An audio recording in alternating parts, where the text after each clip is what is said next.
दाङको तुलसीपुरबाट दक्षिण अमेलियातिर गुडेको जीप स्थानीय भन्ज्याङमा दुर्घटना हुँदा 7 जनाको घटनास्थलमै मृत्यु भएको छ।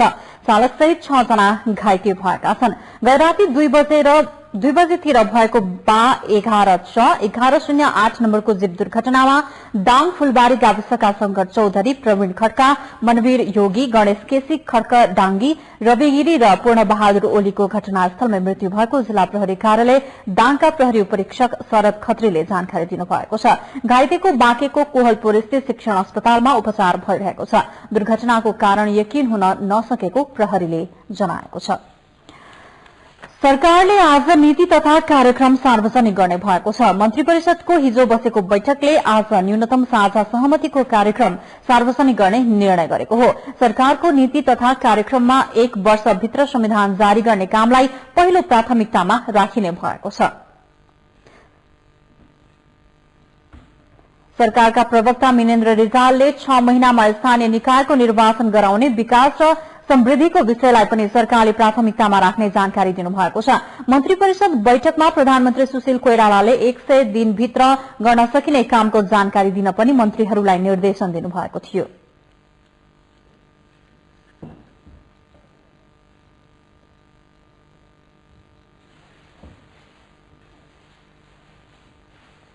मन्त्री परिषद बैठकले वन मन्त्रालयका लागि दरबन्दी थप गर्ने निर्णय पनि गरेको छ। यसैगरी संवैधानिक परिषदमा प्रमुख प्रतिपक्षी दलको नेता र सभामुख थप्ने निर्णय पनि गरिएको छ। संविधान सभाको पहिलो बैठक बसेको 2 महिना पुग्न लाग्दा समेत संविधान सभाले नयाँ नियमावली पाउन सकेको छैन। सामान्य विषयमा समेत प्रमुख दलहरूले अडान राख्दा संविधान निर्माण प्रक्रिया शुरू भएकै छैन। अनिल थापाको रिपोर्ट। संविधान बनेपछि प्रमाणीकरण कसले गर्ने भन्ने विषयमा नेपाली कांग्रेस र नेकपा एमाले बीच हानथाप चलेको छ। अघिल्लो पटकको नियमावलीमा संविधान सभाका अध्यक्षले प्रमाणीकरण गर्ने उल्लेख भए पनि कांग्रेसले अब राष्ट्रपतिले संविधानको प्रमाणीकरण गर्नुपर्ने अडान राखेको छ। दुई दलको यस्तो अडानले संविधान सभा नियमावली मस्यौदा निर्माण प्रभावित भएको छ। पहिले नै हामी नियमावली बनाएकै छौं, नियमावलीले काम गरेकै थियो। त्यही नियमावली अन्तर्गत पहिले संविधान सभाबाट चाहिँ संविधान बन्न सक्थ्यो। फेरि त्यसैमा किन बखेडा निकाल्ने? यस्ता कुराहरू गर्नु हुँदैन। यस्ता कुराहरू गर्ने कुराले शंका जन्माएको छ। 1 वर्षमा संविधान बन्दैन कि भन्ने कुराहरू देखिएको छ। चेन्जका लागि गर्न खोजेको होइन। त्यससँग चाहिँ संविधान र नियमावलीका बीच संगति ल्याउने कुरा हो। यसमा साह्रै ठूलो विवाद भन्दा पनि अरू पनि 1-2टा विषयहरू त बाँकी भएको हो। अब त्यसलाई मिलाउँदै गर्दा यसको पनि छलफल हामीले गरिरहेका छौं। यस्तै कांग्रेसको ध्यान सरकारमा हुने, एमाले जेठमा हुने, पार्टीको 9औं महाधिवेशनमा केन्द्रित हुने र माओवादी वैशाखमा हुन लागेको राष्ट्रिय सम्मेलनमा लाग्ने भएपछि संविधान निर्माण झन ओझेलमा पर्ने संकेत देखिएको छ। त्यसो त सबै काम समानान्तर रूपमा अघि बढ्ने उनीहरूको दाबी छ। कामहरू त अब आफ्नो जिम्मामा भएको पनि बाँड्ने कुरा हुन्छ, नबाँडिकन सम्भव हुँदैन। अनेक किसिमका काम त परिरहन्छन्। अब सरकार पनि पार्टीले चलाउनु पर्यो, संविधान सभा पनि यही हो, संसद पनि यही हो। त्यसैले गर्दा यसलाई सन्तुलन मिलाउने हो। यसपटक यो सतर्कता चाहिँ लिनै पर्ने हुन्छ र लिने किसिमको मनस्थिति पनि छ भन्ने लाग्छ। 1 वर्षमा संविधान बन्नै पर्छ भन्ने प्रतिबद्धतामा छौं। नेकपा एमाले सिंगो 1 डिका भएर यसमा लाग्छ। यसमा नेपाली कांग्रेस त्यतिकै लाग्न सक्नुपर्छ। संविधान सभा नियमावली समेत नबन्दा संविधान सभाका बैठकहरू औपचारिकतामा मात्र सीमित भएका छन्। मुख्य दलका नेताहरूले पटक पटक 1 वर्षमा संविधान जारी गर्ने भाषण गरिरहे पनि त्यो अनुसार काम भने पटक्कै भएको छैन। कान्तिपुर समाचारका लागि क्यामेरामा पशुपति बुढाथोकीका साथ अनिल थापा, काठमाडौँ। अब जनताको आवाज। यसै सन्दर्भमा हामीले रूपन्देहीका सर्वसाधारणलाई सोधेका थियौं, संविधान निर्माणमा जुट्ने बेलामा दलहरू किन अरू नै मुद्दामा अल्झिएका होलान्? हेरौं उनीहरूको भनाई जस्ताको तस्तै। जनताको आवाज प्रायोजक एनसेल नेपालकै लागि कार्पेटको शहंशाह यति कार्पेट, एडभान्स सिमेन्ट सदा सुरक्षित।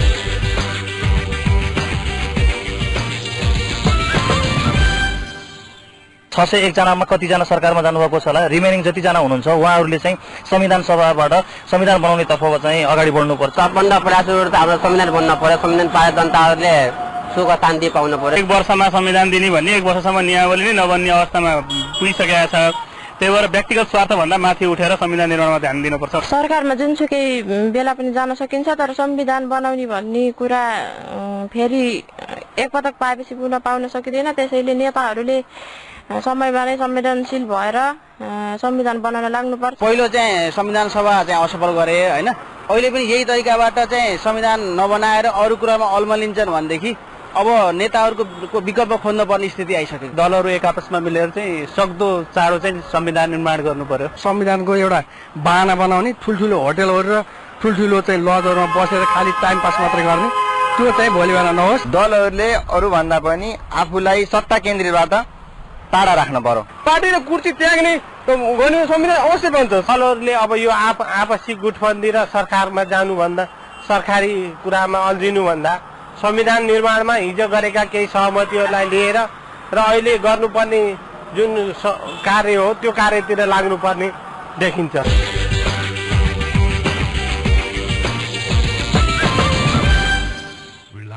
Cement, City Express Money Transfer, Jagadamba Steel, Charm and Glow Herbal Facial Kit, Sesa Hair Oil, Pantene, बाकी समाचार को साथ में।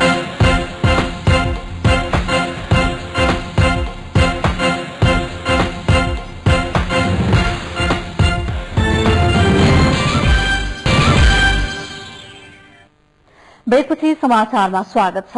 अब जनमतमा आजको प्रश्न। जनमत प्रायोजक good life biscuits. For a good life have a good bite. Machhapuchchhre bank limited, अझ सबल, उत्कृष्ट एवं विस्तारित। निर्माण cement, Chacha V fun park resort, Pokhara. हाम्रो प्रश्न छ, शुल्क बढाउन पाउनुपर्ने निजी विद्यालय सञ्चालकहरूको भनाई कस्तो लाग्यो? ए जायज, बी बलमिच्याई र सी अदालतको अवहेलना। जनमतको अन्तिम परिणाम आज साँझ 8 बजेको कान्तिपुर समाचारमा प्रसारण गर्नेछौं। कृपया 8080मा एसएमएस गरी मत व्यक्त गर्नुहोला।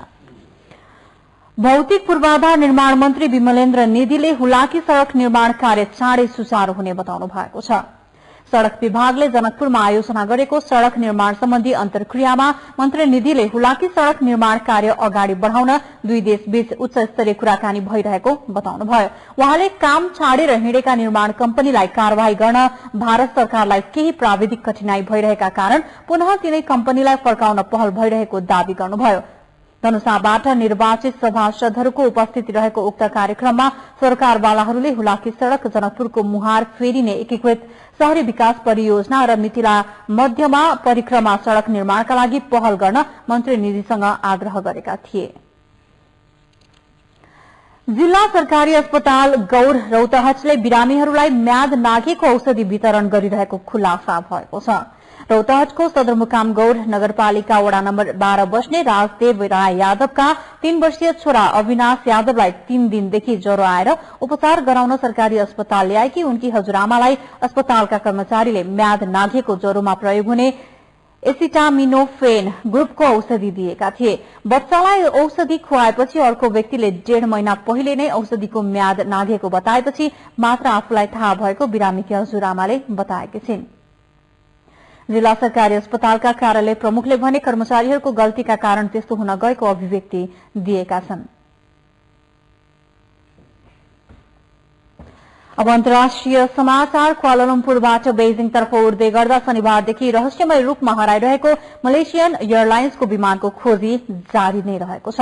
विमान पत्ता लगाउन भएका प्रयासहरू अझै सफल हुन सकेका छैनन्। चीन सरकारले विमानको खोजी कार्यलाई थप प्रभावकारी बनाउन मलेसिया सरकारलाई आग्रह गरेको छ। हराइरहेको विमानमा सवार 150 चिनिया नागरिकहरूका विषयमा चासो देखाउँदै चिनिया अधिकारीहरूले मलेसियालाई तदारुकताका साथ खोजबिन गर्न र समाचारबारे जानकारी गराउन समेत आग्रह गरेका छन्। विमानको पछिल्लो जानकारी दिने क्रममा मलेसियाको नागरिक उड्डयन अधिकारीले चोरीको राहदानी प्रयोग गरी सवार रहेका 2 यात्रुहरू एसियाली मूलका नदेखिएको बताएका छन्। भिडियो फुटेजको सहयोगमा उनीहरूमध्ये एकजनाको पहिचान भइसकेको पनि उनले जानकारी दिएका छन्। उनीहरूको परिचय भने सार्वजनिक गरिएको छैन। यसअघि सो विमानको लाइफ राफ्ट सागरमा तैरिरहेको भन्ने खबर पुष्टि हुन नसकेको र सागरमा देखा परेको भनिएको तेलको रासायनिक अध्ययनले तेल हराएको विमानको नरहेको देखाएको छ। 4 दिन अघि बेजिङतर्फको उडानका बेला विमान अचानक रडारबाट हराएको थियो। रूसले युक्रेनका विभिन्न क्षेत्रहरूमा आफ्नो पकड बलियो बनाउने क्रम जारी राखेको छ। आफ्नो पकड बलियो बनाउने क्रममा रूस समर्थित सेनाले क्रिमियामा रहेको सैन्य अस्पताल आफ्नो नियन्त्रणमा लिएका छन्। 30 जना रूस समर्थक सेनाले क्राइमिया प्रायद्वीप क्षेत्रमा रहेको प्रशासनिक राजधानी सेम्फेरोपोल स्थित नौसैन्य अस्पतालका कर्मचारीहरूलाई धम्क्याउँदै अस्पताल नियन्त्रणमा लिएका थिए। सो अस्पताल नजिकैको बाक्सी सराय नगर स्थित एउटै सैन्य खडाका सवारी साधनहरूलाई नियन्त्रणमा लिने क्रममा हतियारधारीहरूले हवाई फायर गरेका थिए। युक्रेनी सेनाले शुरूमा प्रत्याक्रमण गरेको भए पनि उनीहरू सफल हुन सकेनन् र त्यहाँ अहिले रूसको झण्डा फहराइरहेको छ। क्राइमिया प्रायद्वीपका उत्तरी प्रवेश बिन्दुहरू रूसी सेनाको नियन्त्रणमा रहेका छन्। यसैबीच उत्तर एटलान्टिक सन्धि संगठन नेटोले युक्रेनको अवस्थाबारे जानकारी लिन पोल्याण्ड र रोमानियामा विशेष अवलोकन विमान पठाउने भएको छ। नेटोका पूर्वी सीमाहरूमाथिको उडान जर्मनी र बेलायतका नेटो शिविरहरूबाट शुरू हुने बताइएको छ। युक्रेनको संकटबारे छलफल गर्न 10 दिनमा 5औं पटक राष्ट्रसंघीय सुरक्षा परिषदको बैठक बसेको थियो। बैठकमा बोल्दै राष्ट्रसंघका लागि बेलायती राजदूत मार्क ल्याडक्राटले क्राइमिया रूसमा समाहित हुने नहुने निर्क्युल निकाल्न आगामी आइतबार हुने भनिएको जनमत संग्रह स्वतन्त्र र निष्पक्ष नहुने र अवैध हुन सक्ने बताएका छन्। ग्राटले चीन लगायतका सुरक्षा परिषदका अधिकांश सदस्य राष्ट्रहरूले युक्रेनको सीमा र त्यसको अखण्डताको महत्वलाई रूसले सम्मान गर्नुपर्नेमा जोड़ दिएको समेत बताएका छन्। समाचार अझै बाँकी छन्, तर अहिले फेरि बेला भएको छ अर्को ब्रेकको। खेलकूद समाचार प्रायोजक सीजी सिमेन्ट, मजबूतीको नयाँ परिभाषा, डाबर च्यवनप्राश।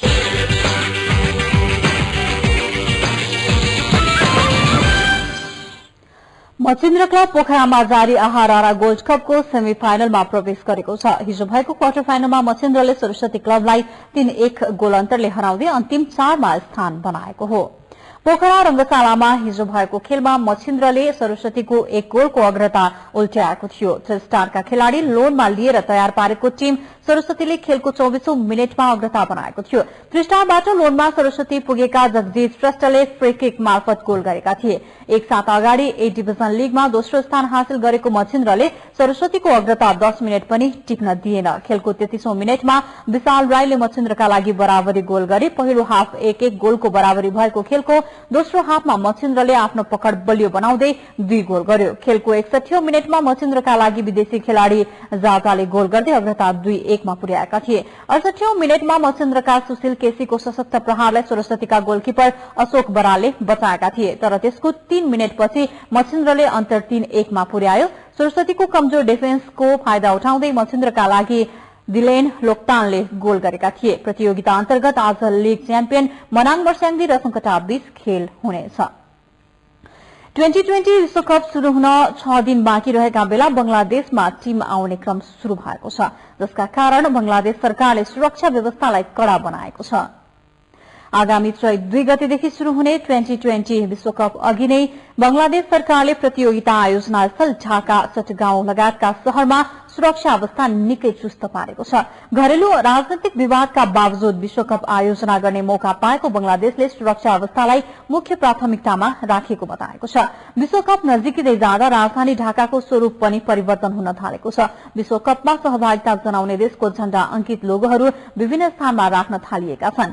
एक दिन अघि मात्र एसिया कपको सफलतापूर्ण रूपमा आयोजना गरेको बंगलादेशले विश्वकपको आयोजना पनि सफल पार्ने जनाएको छ। पहिलो पटक विश्वकप खेल्ने मौका पाएको नेपालको झण्डा पनि सहभागी 16 देशमा परेको छ। सुरक्षामा कुनै पनि कमी नहोस् भनेर बंगलादेश सरकारले अहिले 20,000 भन्दा बढ़ी सुरक्षाकर्मी तैनाथ गरेको छ। करिब 20 दिनसम्म चल्ने प्रतियोगितामा 16 देशको सहभागिता रहेको छ। प्रतियोगिताका लागि प्राय सबै टीम बंगलादेश पुगिसकेका छन्। नेपाली टोली पनि आइतबार राति यूएईबाट बंगलादेश पुगेको छ। 16 टीम मध्ये 8 टीमलाई छुट्टै समूहमा राखिएको छ। समूह ए मा घरेलु टीम बंगलादेशसँगै नेपाल, हङकङ, अफगानिस्तान रहेका छन्। यस्तै समूह बी मा यूएई, नेदरल्याण्ड, आयरल्याण्ड र जिम्बाब्वे रहेका छन्, जसमध्ये दुवै समूहमा शीर्ष हुने टीमले सुपर 10 मा स्थान पाउनेछन्। सुपर 10 मा टेस्ट मान्यता शीर्ष 8 टीम रहेका छन्। अब जनमतको ताजा परिणाम। जनमत प्रायोजक good life biscuits. For a good life have a good bite. Machhapuchchhre bank limited, अझ सबल, उत्कृष्ट एवं विस्तारित। निर्माण सिमेन्ट, चाचावी फन पार्क रिजोर्ट, पोखरा। जनमतमा आजको प्रश्न छ, शुल्क बढ़ाउन पाउनुपर्ने निजी विद्यालय संचालकहरूको भनाई कस्तो लाग्यो? ए जायज, बी बलमिच्याई र सी अदालतको अवहेलना। तपाईले गर्नुभएको एसएमएसको ताजा परिणाम यस्तो छ। ए जायजमा 2%, बी बलमिच्याईमा 39% र ती अदालतको अवहेलनामा 59% मत प्राप्त भएको छ। जनमतको अन्तिम परिणाम आज साँझ 8 बजेको कान्तिपुर समाचारमा प्रसारण गर्नेछौ। कृपया 8080मा एसएमएस गरी मत व्यक्त गर्नुहोला। जाँदै अन्त्यमा मुख्य समाचार फेरि एकपटक। दाङको तुलसीपुरमा जीव दुर्घटना, 7 जनाको घटनास्थलमै मृत्यु, चालकसहित 6 जना घाइते।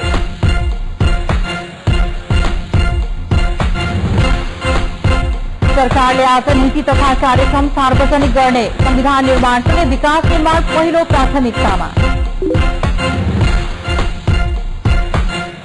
शनिबारदेखि हराइरहेको मलेसियन विमान पत्ता लगाउन भएका प्रयास असफल, चीनद्वारा खोजी कार्य थप प्रभावकारी बनाउन मलेसिया सरकारलाई आग्रह।